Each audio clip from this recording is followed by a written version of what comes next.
Hello everyone, welcome back to my channel, Crafty Concepts with Erin. I'm Erin and I'm glad you're here because today we're going to create a companion page for this layout. I created this one here on my channel a few years ago and I have no idea why at the time I just did a single page highlighting these two photos because I have more photos. So we're gonna, better late than never, I suppose, right?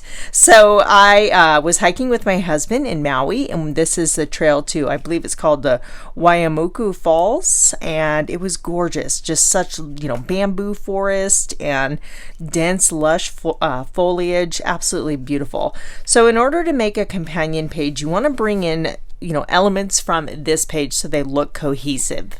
Now this was a little bit of an eclectic mix and match to begin with. This is pre-printed. It looks like a frame style layout, but it's actually one sheet of paper. And that was from the Hope and Kindness special that came out from Close to My Heart a few years ago.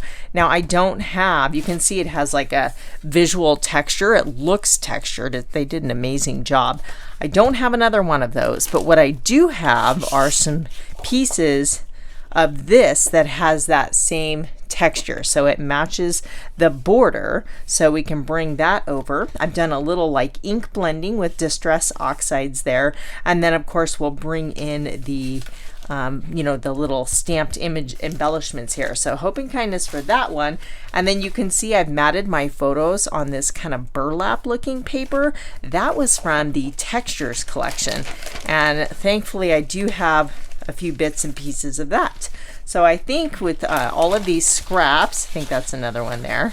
Yeah, with all of these scraps, it'll be enough to bring that over and make the pages look like they belong together and were created at the same time. So let me grab my Versamats here.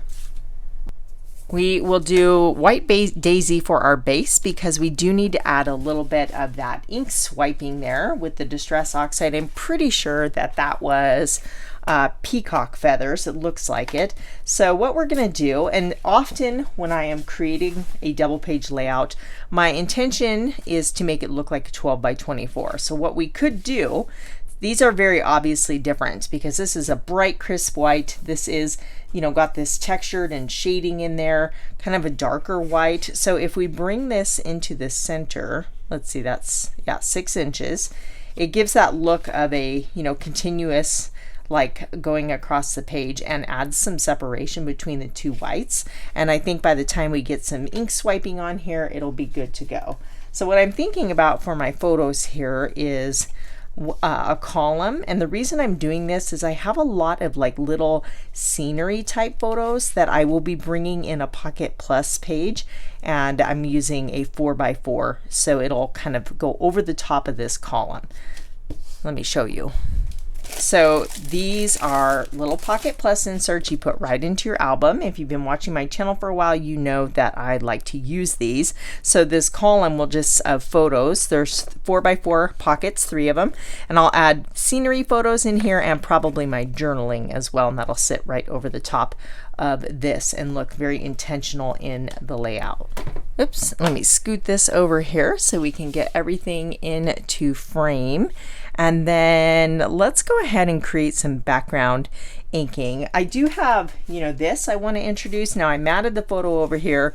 I could make some like tags or embellishments, but this looks like maybe a big enough piece to mat this photo. These photos are 4 by, oh, my mat's upside down. I'm like, that's not 7 inches. My mat's upside down.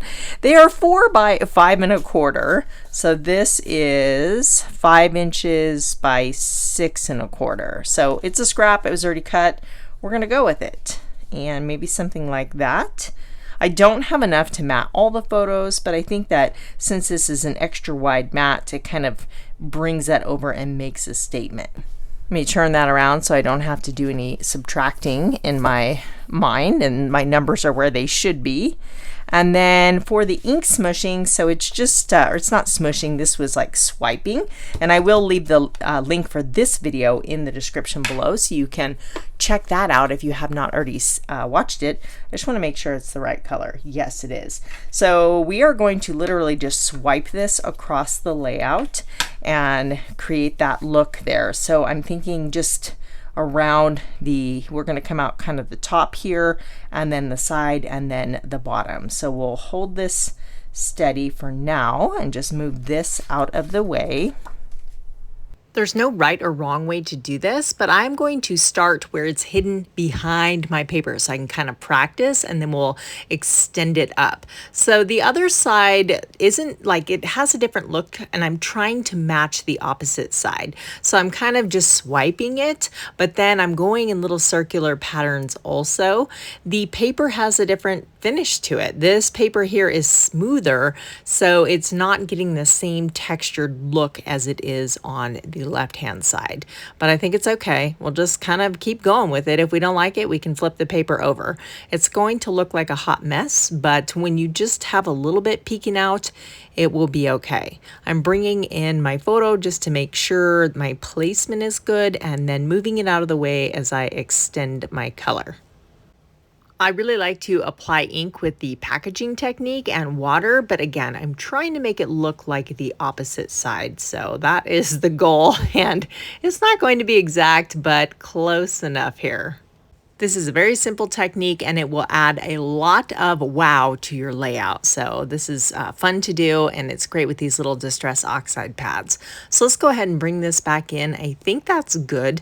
Again, I didn't need to do the area behind the photo, but it gave me the opportunity to kind of practice and, you know, make sure I was getting the hang of the pressure before I went into the exposed areas. We can go ahead and bring the photos back in and see how everything's looking. That color matches my hat perfectly. For my embellishments, I went and grabbed the supplies I used for this one, which was the avocado ink for my stamped embellishments, and then the palm frond stamp. You can see it's got all of the different tropical leaves there. And because I can't help myself, I got the tropical leaf from Stampin' Up. I like the thanks so much in this scripty writing, and then the hello. I use those sentiments a lot. I do send a lot of happy mail. And then I kind of decided to get this one because of the punch.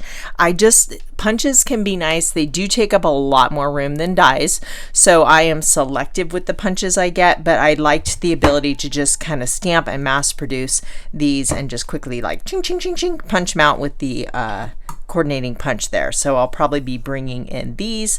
They are very similar, just slightly different. So let's go ahead, and I'm going to bring in a bunch of my white scrap paper's dwindling. I don't think I have big enough ones. Well, I guess that's good. That means I'm using it. I have no idea why that piece of Journey is in there, posing as a white piece of paper. But anyway, I grabbed some larger scraps, and we will ink these up and stamp several of them. I don't know, how many I want on the layout.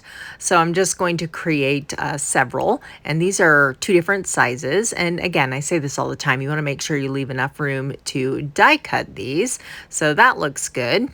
I also want some of these little tropical leaves, and I do appreciate that there are 2 different sizes. You have a larger one, which is what the punch coordinates with, and then a smaller leaf. And it's nice to have multiple sizes because it does make clustering easier. So we'll go ahead and pick that up with our block. Let's start with the larger one since we do have the punch. We'll ink it up, pat, pat, pat around the ink pad, and then give that just a moment to soak in. Now, I thought this was really interesting. I was playing around with this earlier, and this is a very solid image. So there's outline stamps and then solid stamps where you have, a lot of color. And do you see all that kind of modeling and bubbling?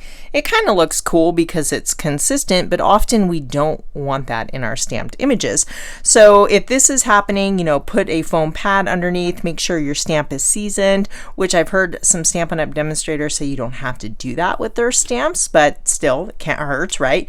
And then, using a stamp positioner where you can ink it up and stamp it multiple times will, of course, allow you to fill in all of those spaces. Another thing you need to be mindful of is looking for air bubbles. And usually if you just look at it, you can see if there's air bubbles underneath your stamp. And if there are, just pick it up and lay it back down until those air bubbles are removed. But what I want to show you is, let me grab the other ink pad.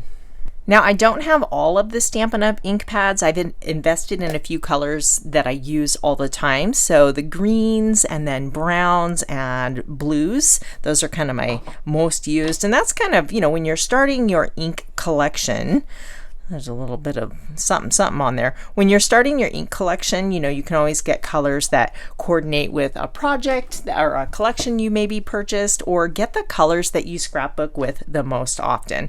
If you do a lot of masculine boy layouts, then, consider what you're scrapbooking and get colors that complement those type of photos. And I say masculine boy layouts because I tend to do a lot of those in outdoor photos. So blues, greens, and browns are definitely a good choice for me. So same stamp set, we're doing this is a Stampin' Up ink here, and you'll see the difference. And this is not a comparison between Stampin' Up inks and Close to My Heart inks. They're formulated different. They work differently with different stamps, because you can see with this solid stamp, it worked beautifully with the Close to My Heart stamp and Close to My Heart ink. But here we have a Stampin' Up stamp in Close to My Heart ink and Stampin' Up ink, and there's definitely a difference. Their inks are formulated to work with their stamps. So if you're having trouble like that, this, just is something to consider. I thought I'd point it out because it's definitely an obvious difference. This is not an old ink pad. I mean, it's older, but it's still pretty juicy, so I don't think that is the issue. But anyway, I just kind of wanted to show that. It is stamping beautifully with the Stampin' Up stamp.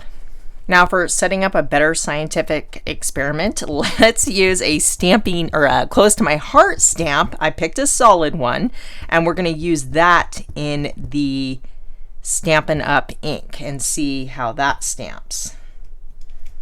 And it stamped beautifully. So yeah, they're just kind of different. Same stamp, I didn't do anything different, just switched different inks. And again, I just want to point out it's not the ink, because these stamped beautifully.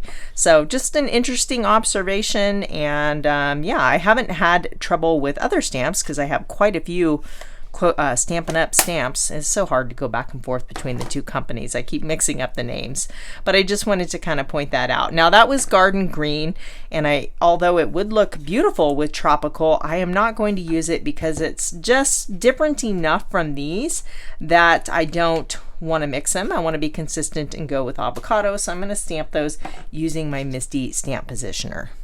I went ahead and got all of these die cut or punched out, and we are going to actually try to mix the Garden Green with the avocado. Maybe it'll work, we'll see. So I do want to ink up the edge of this burlap piece of paper with espresso. I did notice I did that on the opposite side, so again, I want it to have that cohesive feel. So we'll just go around the edges really quick with my little sponge dauber tool. Just a little bit more, and then we can start the fun embellishing process. I do have those photos in the Pocket Plus page, so I will be bringing that in at the end, so stay tuned for that. Let's go ahead and get this adhered down for now, because we do know we want to go with that piece there. And then I lightly tack it down, that way I can tuck things under, and if I need to reinforce it with glue, I can. I'm thinking of doing a diagonal line. We're going to create an embellishment cluster up in this corner. I will put some underneath the photo, and then of course some on top of the photo, kind of framing it in. And then we'll draw your eye across down to the lower corner. So we're just, again, kind of mixing and matching the garden green with the avocado green. And I think it's working. When it dried, it kind of, it blended enough to where it's coordinating with the other side.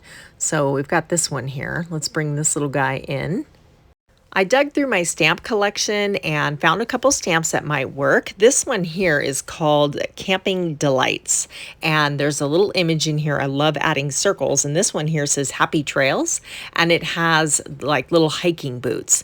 So I thought this would be cute to add, and we will use that same espresso brown ink. And let me just stamp this on a piece of White Daisy cardstock. There are tiny little boot prints on the left-hand page coming out from the cluster in the lower right corner. So this kind of mimics that over on this side. I do want to give my little stitched circle dies some love. I haven't used those in a while, so I grabbed that, and we will add this to the page. So I love using something like this to layer over the photo. We could put that there. We could also kind of make a little cluster here. But if we move it down to this area, it actually creates a visual triangle with circles. If you look all the way over to the left-hand side of the word adventure, there's a small little compass.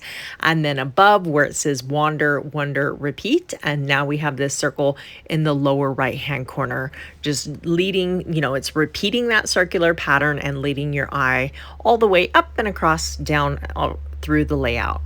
I punched a slightly larger circle from Lagoon cardstock just to make that stand out a bit more. And then I mentioned earlier I wanted to bring in the wooden embellishments. Those leaves were from this set, and it looks like I don't have any more of the exact same leaf. We've got some different wooden leaves. Maybe we can use a smaller one. There's this one. That's kind of big. I don't like that.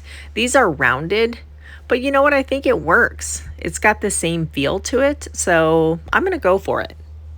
Those shapes were from a collection called Happiness Lives Here, and it's always nice to use up something from your stash. I should make that a challenge, to use one item from my stash on every layout. I don't know if I could do it, but it'd be fun to try. So we do need to bring this palm leaf tropical paper over to the right-hand side. We could do a strip, or we could do that little folded kind of cut corner like we have on the other page, adding just like a sneak peek. I think I do want to go with the strip. So I did cut a 1 inch, actually it's 3/4 by 12, and I think I'm going to tear this. So I'm tearing it towards me so we have that white core, and it is much easier to tear from a larger piece. I made this kind of small because I wasn't anticipating tearing it. So I'm just going really slowly, making sure just to take off a tiny bit as we go down our paper here. Just a bit more, and then I'm thinking I might want to add a tiny strip of the same brown paper to the right hand side just to kind of add that border and anchor it in. So I mean, this is literally like less than 1/4 of an inch. So let's go ahead and tape this down, and then we can use glue to get that very tiny piece in. So I'm just bumping it in just a hair. And then we'll add, let me grab my Barely Art liquid glue here. Let me get these out from underneath there. And then just a tiny little bead. You don't need to cover the whole thing, just a few dots, and then we will add that. And I think you'll see here in a moment it makes a big difference, just finishing it off and tying it into the other side. I do have a few more stamp sets I pulled out I want to incorporate, and this one here is the Let's Go Anywhere stamp. It's from the card making workshop, and this stamp says let's explore together, and then it has a bunch of little arrows kind of woven into it. So I added my little foam pad underneath, and we're going to use the same espresso ink. I'm just bumping that down so I could get a better vantage point, and I do want this slightly overlapping the peacock feather color of the Distress Oxide. I also pulled this one from my stash. It's called Change of Scenery, and I stamped Slowing Down Has Its Perks. I wanted some little pop of lagoon over this area, so this is going to be perfect. I'm going to add just a little bit of thin 3D foam tape, and we will add it to this top leaf as well. The others are adhered directly to the layout, and I'll just pop up the center one here just to add a little bit of dimension. I haven't adhered those yet because I want to make sure. I did add all of my photos to my little Pocket Plus. There's some scenery pictures. I just love the bamboo forest. There is me. See how dark it is behind me? That was headed into the forest. And then these two I printed on one. Using my Print to Size app, you can make photos any size you want. So I just doubled those up and printed them out on a 4x4 square. So I have my journaling, and I want to decorate the bottom of this. So I'm using one of the stickers that has a bunch of the palm leaves that match the paper. So we'll lay this across the bottom. And my journaling says, today Mike and I got up really early to get a head start on the day's adventure. We quickly discovered island time does not begin early, and our best efforts to find a coffee shop failed. The beautiful scenery made up for the lack of our morning brew as we drove around the island to the Halakala National Park to hike Waimoko Falls.